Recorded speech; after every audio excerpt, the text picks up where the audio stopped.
おはようございます。ケンです。今日は EV 業界で今まさに起きている静かな地殻変動についてお話をしていきます。結論から言うと EV 市場は今縮小ではなく選別のフェーズに入っています。そしてその中でテスラだけが次の10年を見据えたポジションに立ち始めています。フォードは大型 EV から撤退し巨額の損失を計上しました。一方でテスラは実走行テストで航続距離を伸ばし、サイバートラックは最高レベルの安全評価を獲得しています。さらにウォール街はテスラを EV メーカーではなくロボタクシー企業として見始めているんです。今日はこの一連のニュースを点ではなく一本の線として整理していきます。テスラを持たれている方、テスラ株を保有している方にとって結構重要な話になってくるんじゃないかなと思います。ではまず背景として今 EV 業界全体に何が起きているのか、ここを整理します。最近のニュースで象徴的だったのがフォードの決断です。フォードは F150 ライトニングという大型の純電動ピックアップトラックから事実上撤退しました。そして同時に約195億ドルという巨額の特別損失を計上すると発表しています。ここで重要なのは、フォードが EV を諦めたという話ではありません。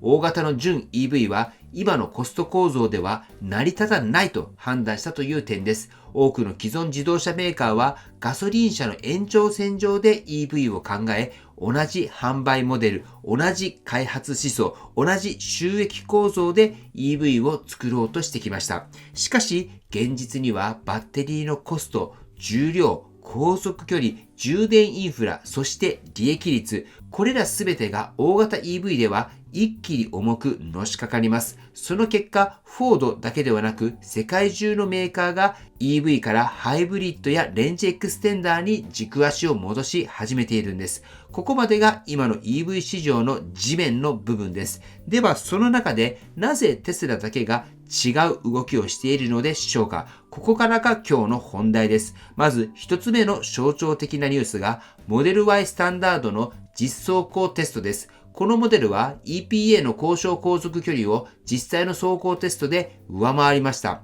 これはカタログ上の数字ではありません。第三者機関による現実的な走行条件でのテストです。テスラはここ数年、カタログ値より実際は短いのではないかと言われることもありました。しかし今回の結果は、その流れが変わり始めていることを示しています。これがなぜ重要なのか、それはテスラが効率という一点に徹底的にこだわっているからです。空力、モーター効率、ソフトウェア制御、回生ブレーキ、派手な新機能ではなく地味な積み重ねで同じバッテリーでどこまで走れるのか、これを突き詰めているんです。これは EV を商品としてではなくシステムとして捉えている会社ではないとできません。次にサイバートラックの話に移ります。サイバートラックは IIHS というアメリカの保険業界の安全評価機関で最高ランクであるトップセーフティーピックプラスを獲得しました。しかもピックアップトラックの中でこの評価を取ったのはサイバートラックだけです。正直サイバートラックの見た目から安全性はどうなんだろうと感じた人も多いんじゃないかなと思います。しかし結果は真逆でした。前面衝突、側面衝突、歩行者保護、ヘッドライト性能、これらをすべて高いレベルでクリアしています。ここで注目したいのは、テスラが評価を取るために地道な改良を積み重ねてきたという点になります。フロント下部の構造、フットウェール、衝撃吸収設計、見えない部分に手を入れ、数字で結果を出してきました。つまりテスラは話題性ではなく第三者評価で勝ちにいっているんです。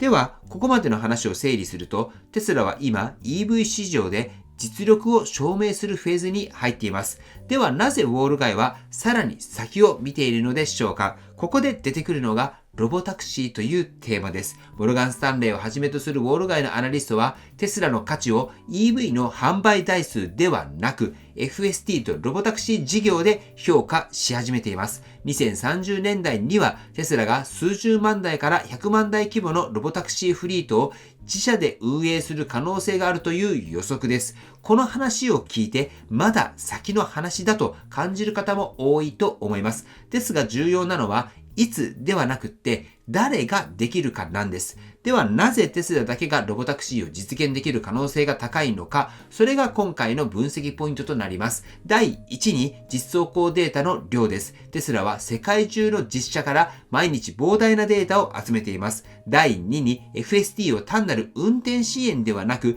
学習する AI システムとして設計している点です。そして第3に自社フリートという発想です。テスラは車を売って終わりではなく自社で車を運用し収益を生み続けるモデルを描いています。これは従来の自動車メーカーにはない発想です。フォードはあくまで車を売る会社です。一方テスラは移動そのものをサービス化する会社に変わろうとしているんです。では、ここまでで今日の話を一本の線でつないでいきます。フォードが大型 EV から撤退したのは EV が難しいからではないんです。EV だけでは次の成長につながらないと判断したからです。一方テスラは EV を入り口として FSD ロボタクシーエネルギー AI へと展開しています。モデル Y の効率、サイバートラックの安全性、FSD の進化、そしてロボタクシー構想、これらはすべて別々のニュースに見えますが、実は一つの戦略の中にあります。テスラは EV を売る会社から移動とエネルギーを最適化する会社へと進化しようとしているんです。ではそういったことを踏まえて皆さんに問いかけたいと思います。皆さんは今もテスラを EV 株として見ていますか？それとも未来の移動インフラ企業として見始めていますか？この視点の違いが今後5年、10年で大きな差になるのかもしれません。では最後にテスラの株価チェックしておきましょう。本日も少し伸びて現在477ドルとなっております。はい。では本日の内容は以上です。今回の動画が参考になったと思われたら高評価をよろしくお願いします。僕の YouTube は毎日発信しています。僕の YouTube を毎日ご覧になってもらえばテスラの情報はほとんど網羅すると思いますので、チャンネル登録がまだな方はチャンネル登録の方をよろしくお願いいたします。では今日もご視聴していただきありがとうございます。テスラのある生活を楽しんでいきましょう。ではまた。推進です。株式会社エコファクトリーの輻射熱の体感会、冬の会の日程が決まりました。ぜひ真冬の輻射熱、床暖房とはまた違う暖かさの次世代技術を体感しに行きませんか？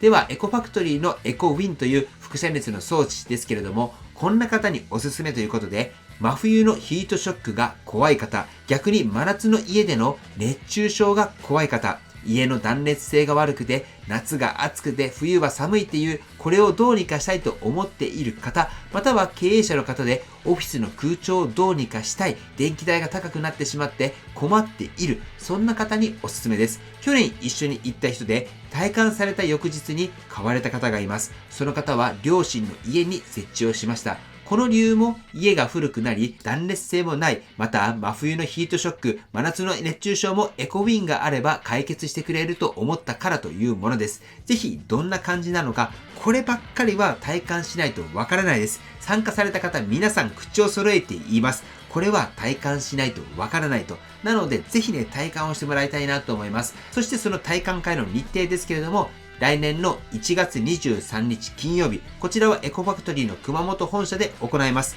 福岡から行く場合は僕と一緒に車で行こうと思います。あとは熊本空港まで来てもらったらそこからの送迎はします。そして2月9日の月曜日です。こちらはエコファクトリーの東京支社で行います。東京は定員が10名です。時間は10時から12時ぐらいを計画しています。その後は近くでランチして解散という感じでやろうかなと思います。僕も朝一で東京の方に行こうと思っています。参加希望の方は LINE の方で連絡の方よろしくお願いいたします。ぜひね、ほんと真冬の輻射熱、これを体感してください。そしてこれからの空調のあり方、これを考えるきっかけになればいいんじゃないかなと思いますので、ぜひね、ちょっとでも参加しようかなと思う方は僕と一緒に行きましょう。はい。ではね、本日も最後までご視聴していただきありがとうございます。素敵な一日をお過ごしください。